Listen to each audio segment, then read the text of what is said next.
con la autoinducción. ¿Puedo borrar este lado también? ¿No? Bien. Entonces ahora vamos a estudiar la autoinducción o autoinductancia.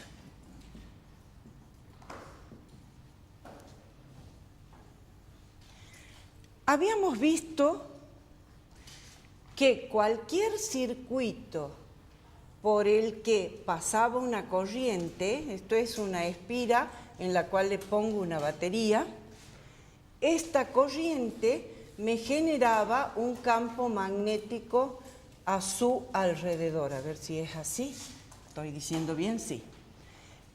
El hecho de que pase una corriente en este circuito aparecía un campo magnético que era siempre tangente a una curva concéntrica con el conductor. Pero si a este alambre lo estiro y lo enrollo sobre la lapicera, voy a obtener una bobina de este tipo, ¿sí?, donde el campo magnético se concentra en el interior. Y si el enrollamiento es lo suficientemente largo como para considerarlo ideal, el campo magnético externo era despreciable. ¿Sí? Recuerden eso. Ya habíamos visto entonces que, esto siempre la corriente que me genera el campo, que este campo magnético valía mu sub 0 por n y por i. En este otro caso el campo era mu sub 0 por i sobre 2pi por la distancia. ¿Recuerdan? Pero yo quiero que analicemos esto. ¿Qué sucede cuando a este mismo alambre lo enrollo sobre algo circular y me obtengo una bobina? ¿Está bien? Bien, entonces en este caso, ¿cuánto va a valer el flujo? En este caso, el flujo va a valer el campo por el área por el coseno del ángulo comprendido entre los dos vectores. Pero, como siempre, si considero que el vector normal y el vector campo tienen el mismo sentido, entonces voy a decir que θ es 0. Entonces el flujo magnético va a ser igual al campo por el área por 1. ¿Está bien? Y como el campo vale mu sub 0 por n y por i, entonces el flujo va a ser mu sub 0 por n por i por el área. ¿Está bien? ¿Se entiende? Bien. Si la corriente fuese variable en el tiempo, entonces va a aparecer, si i es variable,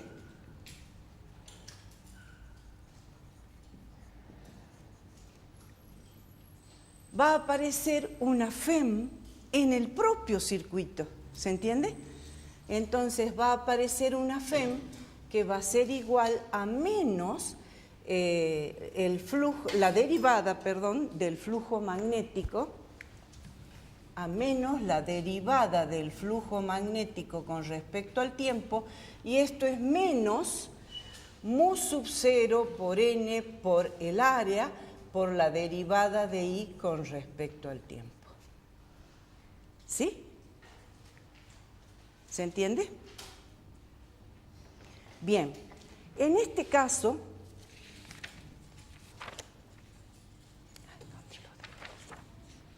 ¿dónde lo dejé?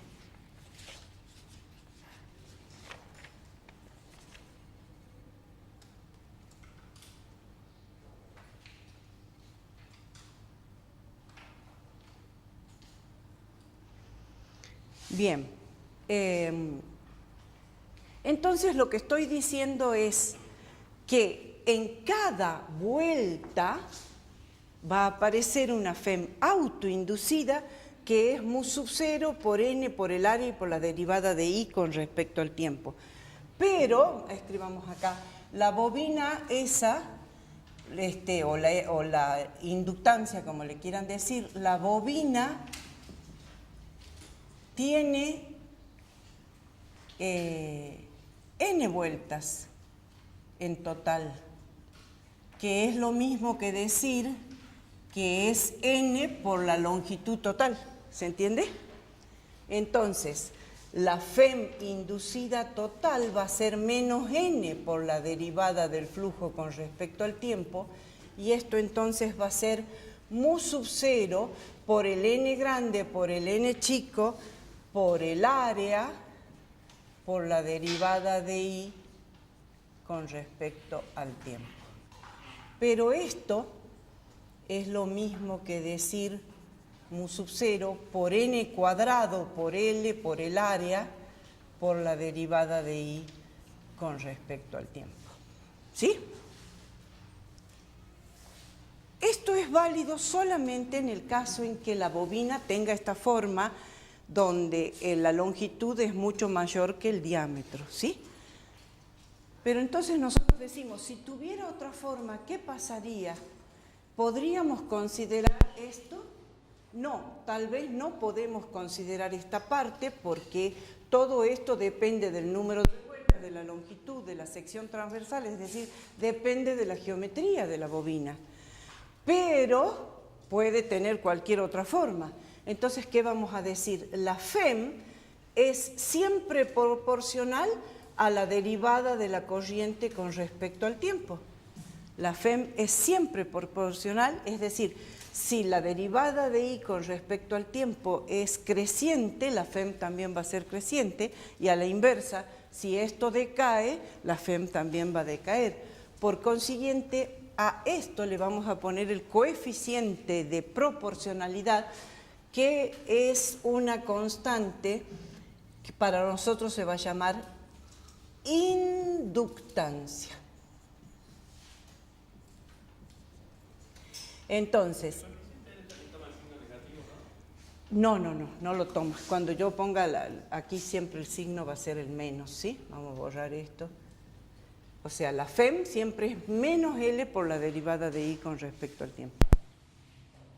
Donde L, como les digo, se llama la inductancia, y en el caso de un solenoide o bobina largo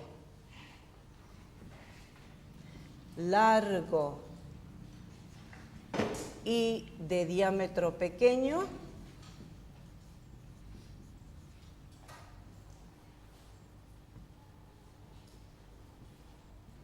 esa inductancia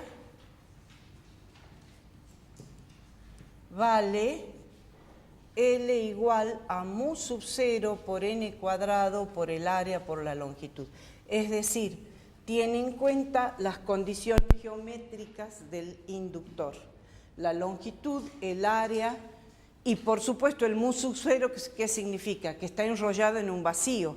Si pongo cualquier material magnético en el interior, tendría que considerar las características magnéticas de ese material. ¿Se entiende? Así como cuando poníamos un dieléctrico en un capacitor, considerábamos la constante dieléctrica, acá también tendríamos que considerar la constante magnética. ¿Está bien? ¿Se entiende, chicos? Sí. ¿A dónde? Si considero que tita es 0. Lo dije y no lo escribí, ¿sí? Si considero que tita es 0, con lo cual dije, considero que el vector campo y el vector normal tienen la misma dirección. Pero fíjense que todo esto que vimos acá es válido solamente si las bobinas están muy alejadas. ¿Se entiende lo que quiero decir? Porque habíamos visto cuando les traje el equipo que el campo magnético que generaba una se sumaba al campo magnético de la otra. ¿Se acuerdan? Vimos que las líneas iban desde una hacia la otra. En el caso nuestro, que ahora no estamos viendo campos magnéticos, sino inducción, si yo tengo dos bobinas muy cerca, entonces va a aparecer una influencia de una sobre la otra. ¿Se entiende? A ver, veamos lo que les quiero decir. Veamos lo que quiero mostrarles. Fíjense, supongamos que tenemos dos bobinas con n vueltas cada una una por acá y la otra lo suficientemente cerca como para que el campo magnético que genera una, suponiendo que solo esta tenga corriente, ¿sí? El campo magnético que genera esta influye en la otra, y si esta corriente es variable en el tiempo, entonces acá va a aparecer un flujo magnético sobre la espira 2, le llamemos que esta es la espira 2 y esta es la espira 1, va a aparecer un flujo magnético que va a ser cambiante en el tiempo. ¿Se entiende? Bien, entonces, ¿qué estoy diciendo? Que la FEM inducida, digamos, la corriente que me genera acá, que esto es un I de T variable, va a generar una variación de flujo. A ver cómo lo puse acá. Acá va a ser, ay, no leo nada. Sí, me va a aparecer una FEM, vamos a hacer así. En la bobina 2 me va a aparecer una FEM que va a ser menos, ay, no les puse, supongamos que esta tiene una cantidad de vueltas 1 y que esta otra tenga una cantidad de vueltas diferente, supongamos, ¿sí? Entonces, ¿qué estoy diciendo? Que la FEM que va a aparecer acá por la variación de la corriente 1 va a ser igual a menos el número de vueltas de la bobina 2 por la derivada del flujo magnético en la bobina 2 con respecto al tiempo. ¿Se entiende? Entonces, va a aparecer una FEM acá que va a ser igual a el número de vueltas por la derivada de este flujo con respecto al tiempo. ¿Se entiende? Bien. ¿Y qué decimos entonces en este caso? En este caso vamos a decir que el número de vueltas de la bobina, a ver, quiero encontrarles la relación que hay entre digamos, el número de vueltas de esta con el número de vueltas de la otra, porque a mayor número de vueltas aumenta digamos, la FEM inducida, ¿sí? Aumenta la FEM inducida. Voy a sacar mis anteojos porque si no, no veo lo que escribí.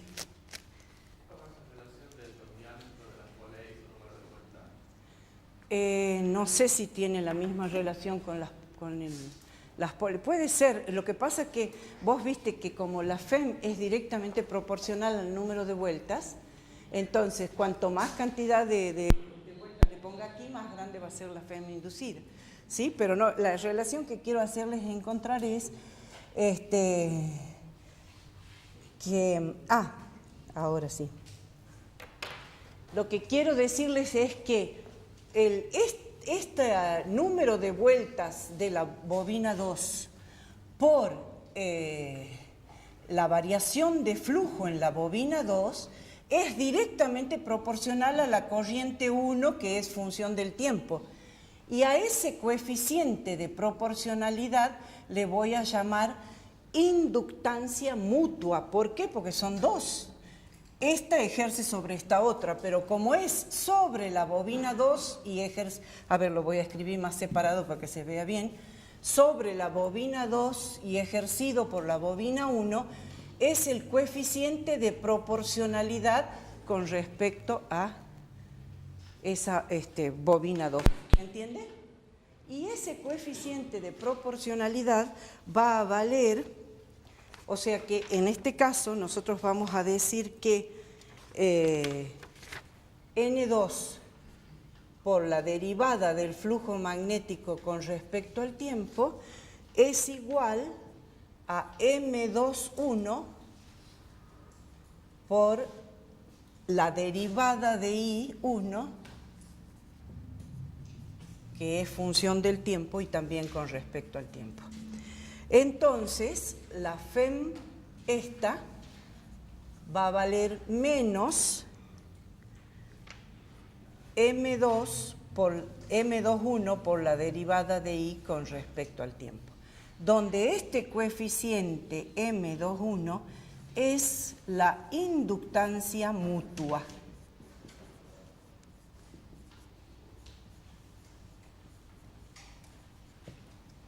Es la inductancia mutua, ¿se entiende? Bien, pero resulta, o sea, estoy hablando, en principio hablé de una sola bobina y les dije, esto solo es válido si las bobinas están muy alejadas. Después les voy a contar qué más. Porque si están cerca sucede esto.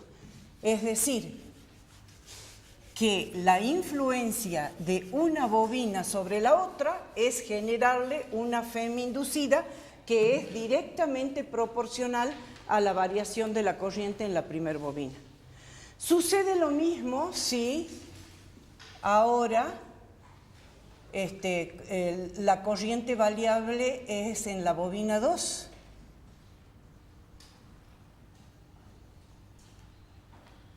Circula la bobina 2.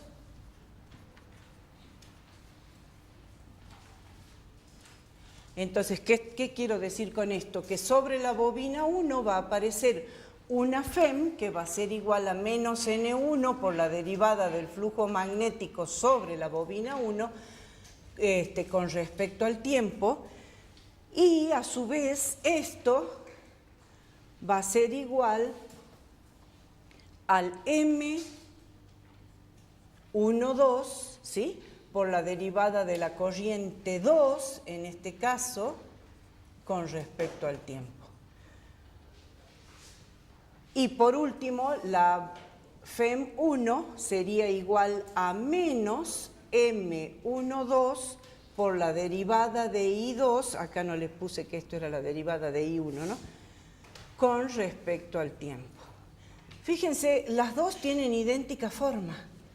Y nosotros podríamos pensar que esta autoinductancia es diferente de esta otra porque no tienen por qué ser ni siquiera del mismo diámetro, ni siquiera tener la misma cantidad de vueltas. Sin embargo, M21 es igual a M12 y la llamamos directamente M, que es la inductancia mutua entre dos espiras.